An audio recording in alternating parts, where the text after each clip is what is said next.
The Radio Memories Network is brought to you in part by Liberated Syndication, podcast publishing made easy, libsyn.com. That's libsyn.com. Welcome to the Old Time Radio Network Detective Stories, continuing America's love affair with private eyes. We now go back to the early days of radio and our imaginations with our feature presentation. Bulldog Drummond is a radio crime drama in the United States. It was broadcast on Mutual April 13, 1941 to March 28, 1954. Bulldog Drummond was a British investigator called Bulldog because he was relentless in the pursuit of criminals. The character was created by British author H.C. Macneill. In addition to Macneill's books, Drummond was featured in a series of films from Paramount Pictures in the 1930s. Drummond was described as a polished man about town, whose hobby is crime detection and the apprehension of criminals. Radio historian John Dunning commented, with his sidekick Denny, Captain Hugh Drummond solved the usual run of murders, collected the usual run of bumps on the head, and ran afoul of underworld characters ranging from radium thieves to counterfeiters. In a 1948 column in the Oakland Tribune, media critic John Crosby called the program the first of the more successful exemplars of radio espionage and intrigue. One notable aspect of Bulldog Drummond was its opening, which evoked a London ambience with footsteps, a foghorn, shots, and 3 blasts of a police whistle. Following the sound effects, an announcer introduced the program with the line, "Out of the fog, out of the night, and into his American adventures." Now for this week's episode of Bulldog Drummond.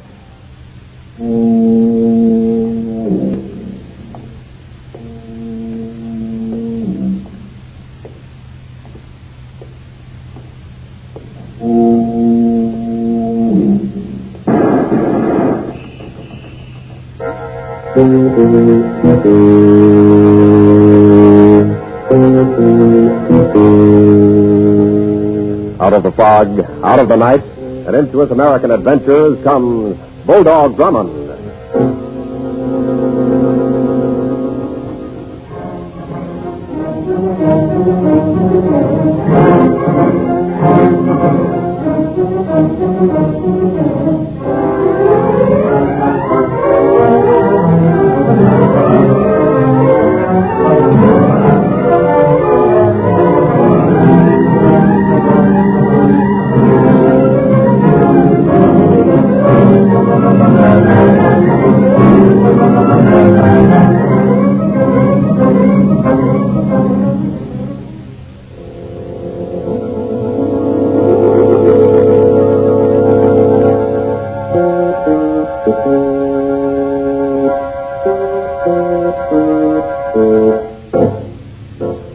And now to tell us about our newest adventure, here is Bulldog Drummond. I call this story Escape into Death. Late one Friday night, a few weeks ago, Denny and I were driving along a highway bypassing a lake resort. We had not seen any traffic whatever on the road for quite some time, when Denny suddenly remarked, "Oh, I say, sir, there's a car coming up behind us like fury." "Oh, yes, I see him in the mirror. I'll give him plenty of room to pass." Dear me, he almost sideswiped us. Yes, he's taking that curve ahead practically on 2 wheels. He's Denny. out of sight already. You better be careful. There's rather a steep slope beyond this curve. Yes, I see it, now that we're rounding the curve. Oh, good heavens. What's the matter? Don't you see where our headlights are focused at the foot of this slope, sir? Oh, yes, of course, Denny. The fellow must have crashed into something. See the wreckage? No, that's not wreckage, Denny. Why, it's a barricade of some sort across the road. Yes.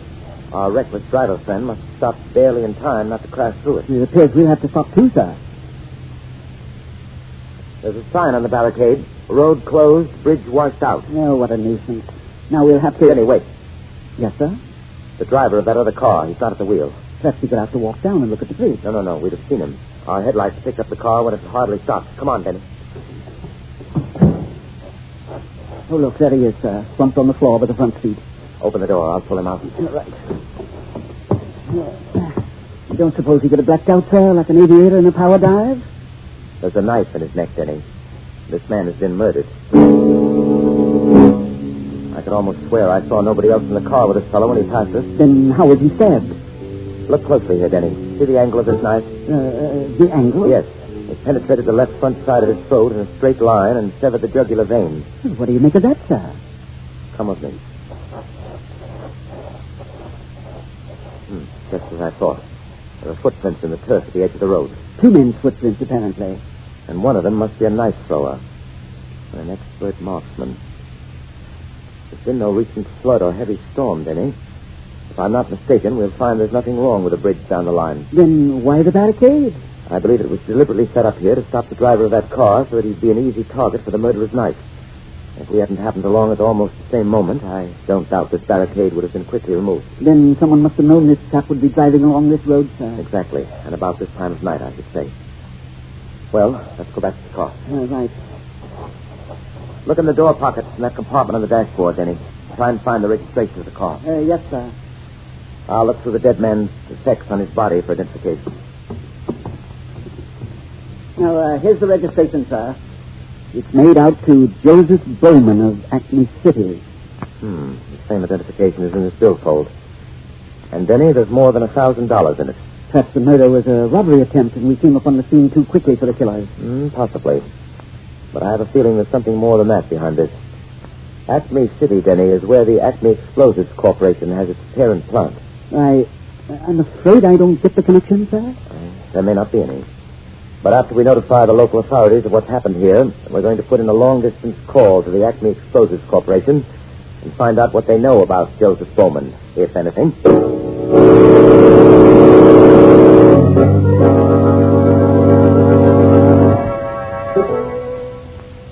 Acme Explosives Corporation? My name is Captain Drummond. I'm calling from Lake Sewego. What can I do for you, sir? I'd like to talk to somebody there who can give me some information about a man named Joseph Bowman. Mr. Joseph Bowman is our chemical engineer. Oh. I don't suppose he's at the plant at this hour of the night. Just a moment, sir. Hold the line, please. I'll connect you with one of our executives. Hello? Who is it? I'm Captain Drummond. I'm inquiring about your chemical engineer, Mr. Joseph Bowman. What do you want to know about Bowman? In the first place, whether he's at the plant or at his home right now. You say you're Captain Drummond? Yes. I've heard of you, Drummond, if you are who you say you are. But this organization is engaged in some very important munitions work. We don't give out information to unauthorized persons, especially who make long-distance telephone calls in the middle of the night. I quite understand that. As a matter of fact, our telephone operator should never have given you Bowman's position here. Well, I hope it won't cause her any trouble. The name of our official is fairly well known in Acme City, so no harm is done. But as for anyone's present whereabouts... I take it then that Bowman is not available tonight. What makes you so interested in where Bowman is? Because a man driving a car registered in Bowman's name and carrying a wallet with his identification in it has just been murdered here at Lake Sewego. Murdered? How? His car was stopped by a fake road barricade, and a knife was thrown from the roadside into his throat. Why didn't you say so in the first place? Because I wanted to be sure I was talking with someone in authority who might know what motive anybody might have to murder Bowman. Well, I know. I am Bowman. I guess I'm lucky to be alive. If you're Bowman, then who was murdered in your car tonight? I don't know. But I do know that knife must have been meant for me.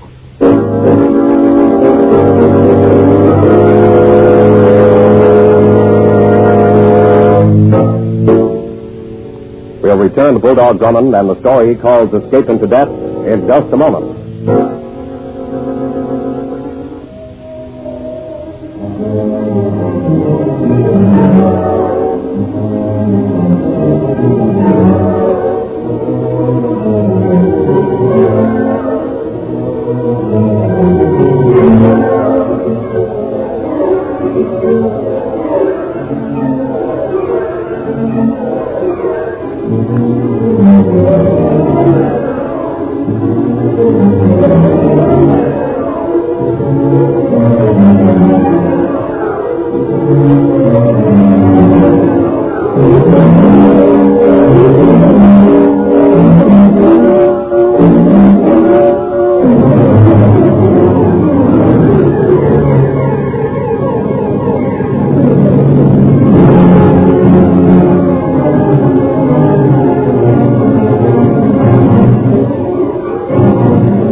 A man driving an automobile at terrific speed is stopped by a false barricade on a highway and apparently killed by an axe hurled from the roadside into his neck. Identification indicates he is Joseph Bowman, chemical engineer of an explosives company, but Drummond determines by a long-distance telephone Bowman is alive. It is noontime the next day, Saturday, as Drummond and Denny sit in Bowman's office. I expected you in Acme City much sooner, Captain Drummond, after your midnight telephone call. Denny and I remained at Lake Oswego until the local authorities identified the man murdered in your car with your identification on him. Oh, then he's been identified, huh? He's a convict who escaped from state prison just a day or two ago. Mr. Bowman, how did this man happen to have your car and your wallet? Well, the truth is, he waylaid me as I was about to drive out of my garage late yesterday afternoon. He must have struck me with a blackjack or some such instrument. For your money in a getaway car, no doubt. No doubt. But you didn't report the attack to the Acme City police, Mr. Bowman. No, I did not. And you were extremely cautious about admitting your identity to me on the phone last night. For your information, Captain Drummond, I was having our operator trace your call while I engaged you in conversation to stall for time. Yes, I suspected as much. Mr. Bowman, you weren't surprised at being attacked. To be honest, I was not, Captain Drummond. You thought the attack on you had more significance than a mere hold-up by an escaped convict? Yes, I suspected it might have. Do I guess rightly when I surmise the convict unknowingly took a route which you had intended to follow in your car last night on a trip of great importance, shall we say? I'm not at liberty to give you the details, Captain Drummond. We're doing secret work for the government. I can tell you this much, though. I was to drive to Washington last night with certain plans which had not quite reached the stage of perfection. But which would be dangerous if they should fall into the hands of enemy agents. Very dangerous. Were those plans in your car? No. Fortunately, I was just on my way here to the factory to pick them up when I was waylaid. Who knew you were taking that trip to Washington? Well, only 2 persons, but they're beyond suspicion. Yet somebody evidently knew that you were taking the trip and killed an escaped convict in your car by coincidence, Mr. Bowman? Denny is right, Mr. Bowman. No one is above suspicion. Well, Mr. Jordan, the head of the firm, knew, naturally, but... And who else? I had intended at first to take my secretary with me, but Mr. Jordan thought better of it. Oh, Mr. Jordan thought better of it. He was quite right. There was no sense in risking 2 lives, as it turns out. This secretary of yours, Mr. Bowman. Miss Harrington. She's been with me for several years. I'll vouch for her trustworthiness. Perhaps, but may we see her? I'm afraid not. I gave her the weekend off. I know she's gone out of town. Just where, I can't say. At least we can see Mr. Jordan. Of course. You'll find him at home this weekend on his suburban estate, several miles outside the city. Better still, I'll drive out there with you myself.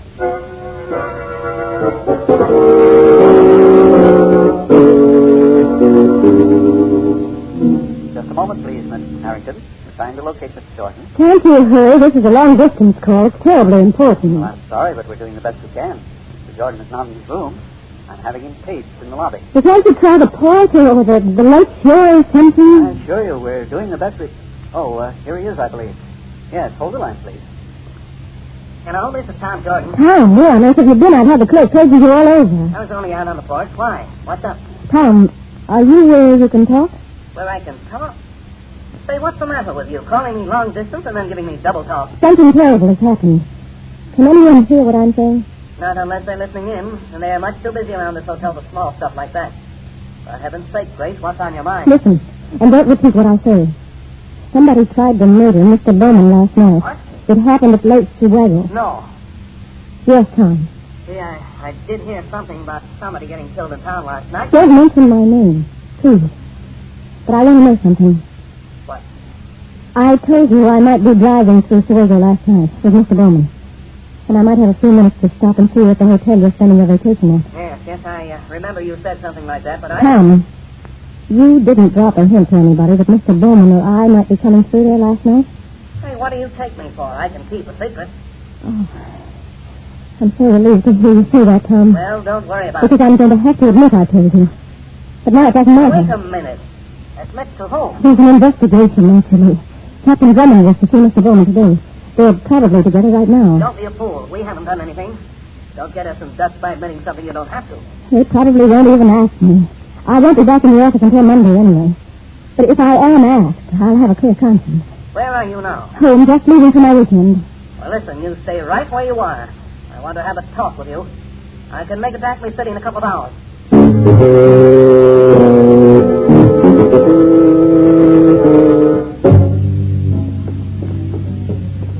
Miss Harrington's apartment is in the second floor rear. We May as well walk up then. Yes, sir. Well, I do hope this visit will be more productive than our trip out to see Mr. Jordan. I do, too. We wasted all 3 hours going there. What makes you think Miss Harrington might be of any help? Both Mr. Bowman and Miss Jordan swear by her integrity. I know, Denny, but Miss Harrington was to have taken the Washington trip with Bowman. In her disappointment at not doing so, she might have dropped a careless remark to someone. Yeah, she probably won't be at home. Mr. Bowman insists that she intended to go out of town for the weekend. But he doesn't know where. If she's not home, I'm afraid we'll have to take the liberty of looking about her apartment for some clue as to where she might be. Oh, just the apartment, sir. Miss Grace Harrington on the nameplate. Ring the bell, then.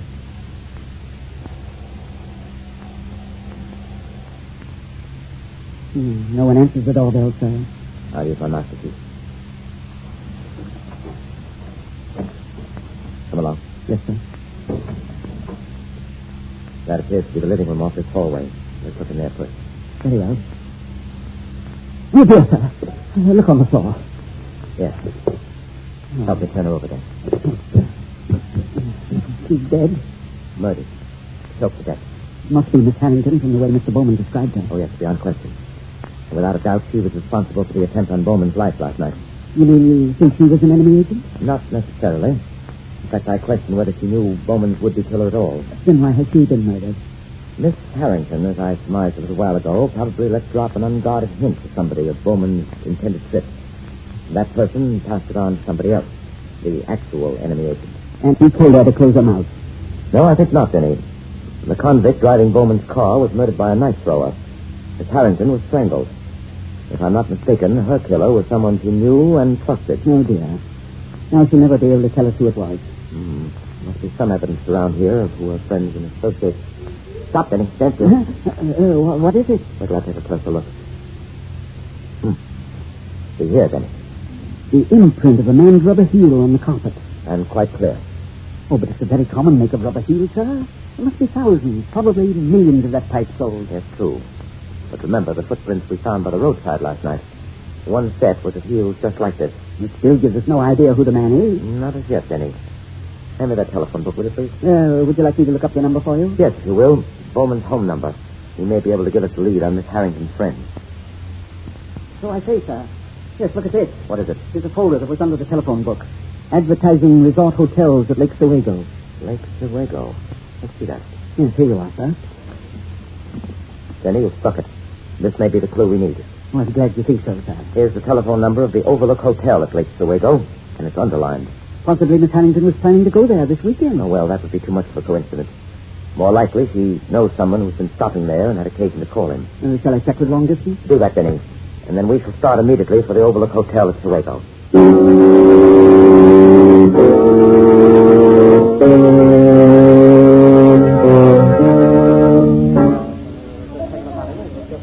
There's the desk and switchboard over there, Denny. Yes, I see, sir. And only one night clerk on duty. He'll undoubtedly know who was on duty this afternoon. Oh, yes, gentlemen? My name is Captain Drummond. This is my man, Denny. Yeah, well, what can I do for you, Captain Drummond? Can you tell me who was on duty at this hotel switchboard at 12:30 this afternoon? Why, I was. Oh? Do you recall a long-distance call from a Miss Harrington in Acme City at 12:30 today? From a Miss Harrington in Acme City? It was a station-to-station call. What we want to know is whom she called here. I'm sorry, Captain Drummond, but the hotel doesn't permit us to give out information on calls that come in for our guests. So it was a guest. You remember the call? Well, as a matter of fact, we keep a record of all calls, but I don't understand your interest, gentlemen. If you must know, our interest is murder. Murder? Yes. Miss Harrington's been murdered in Acme City. Great Scott. Now, do you mind telling us whom she called at the hotel here today? Murder? Well, just a moment, Captain Drummond. I'll look through the record and make sure. Yes, here's the notation in the call. Miss Harrington called Mr. Thomas Jordan in room 815. Mr. Thomas Jordan, huh? And what happened after he received the call? Why, I'm sure I don't know. I paid no attention after I made the connection. Do you know whether Jordan went out of the hotel this afternoon? I couldn't say that. We have hundreds of guests. Yes, of course. Is he here now? That I do know. He went out through the lobby half an hour or so ago. He may be sitting on the porch overlooking the lake. I'll have him paid. No, wait, please, wait. I'd rather you come to the porch with us and point him out. He mustn't be warned. He's under suspicion. Well, yes, all right. Come along then. The porch looks almost deserted, sir. And it is rather late, isn't it? You see Jordan anywhere out here, clerk? No, I'm afraid Yes. That looks like him sitting in that chair in the shadows at the far end of the porch. Thank you. Come along, Denny. You don't need me anymore? No, you've been a big help. Thank you. Well, thank you. I do hope there won't be any trouble. We'll just saunter up to Jordan casually, Denny. Act as if we're merely looking out at the lake until we get to it. Yes, I understand, sir. Good evening, Mr. Jordan. Huh? Oh, hello. Do I know you? Not yet. My name is Captain Drummond. Yes, Bulldog Drummond, and I'm Denny. Bulldog Drummond. Oh, I'm pleased to meet you, Captain Drummond. You're well acquainted with Miss Grace Harrington, I believe.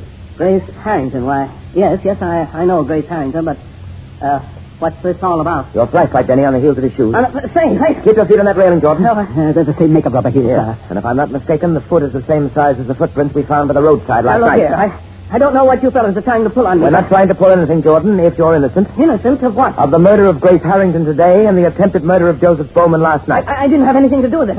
I didn't know what it was all about. I swear. He didn't tell me until... Who didn't tell you? Well, I don't dare tell you unless you promise that you'll protect... Grab him, Denny. What happened too fast? You see... Yes, Denny, dead, with a knife in his neck. Oh, dear, another knife. Came over the veranda railing, out of the dark, from that direction. Look, sir, at the foot of that path, the man running out there to that little pier. Come on, after him. Leap the rail. Right. Look, he's getting into that speedboat. And he's shoving off. Stop or we'll fire. He's getting away. Oh, we missed him, sir. He's crouched so low. Now he's out of range. Yes, on his way to murder Bowman. Denny, we've got to find another speedboat and try to head him off. And there's not another speedboat in sight, sir.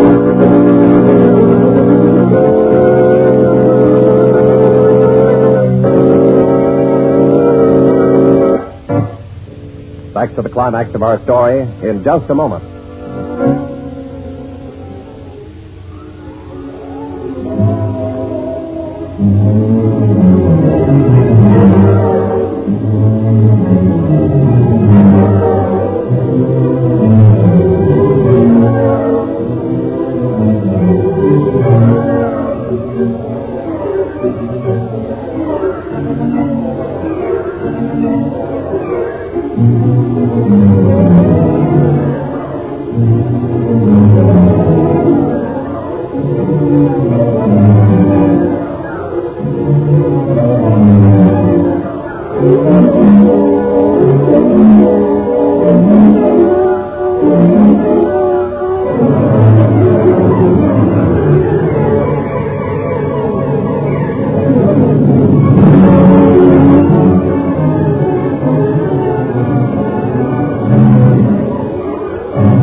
Half an hour since a mysterious enemy agent killed Thomas Jordan and raced away across Lake Oswego in a speedboat, leaving Drummond and Denny helpless on shore. We find them now on a fast express train roaring into Acme City.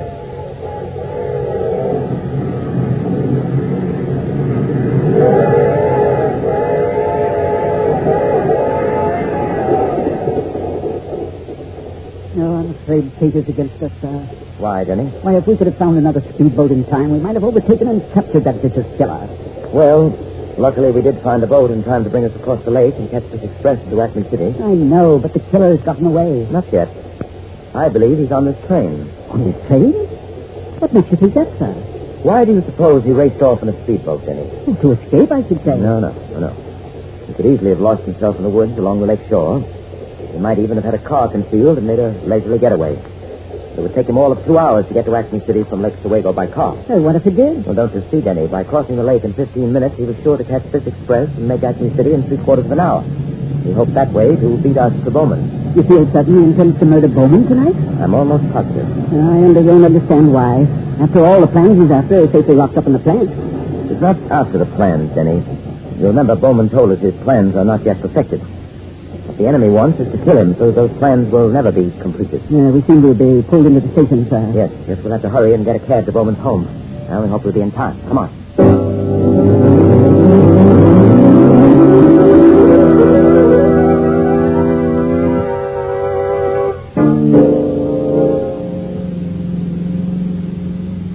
Oh, I'm insist there's been a jinx on this case, sir? Imagine having to wait 3 minutes at the station before this cab came along. But you're right, Denny. I have an uneasy hunch the cab we just missed had the killer in it. Oh, dear. If all this frantic chase turns out to be toothless. Well, we'll know in a moment. Stop at the big house in the next corner, driver. Isn't that a cab pulling away from Bowman's house now, sir? I believe it is. Hurry, driver. All right, here we are. Stop here. Keep the change. Come on, Denny. Yes, sir. Front door's wide open. Follow me, Denny. Yes, I'm with you, sir. All right, now this way. Bowman's bedroom must be upstairs. Yes, lead the way, sir. The bedroom door is open. He must be in there. Careful. It's dark in the bedroom. The moonlight's coming through the window. The figure moving toward the bed. If I see, with a knife gleaming in his hand. Let him hear it.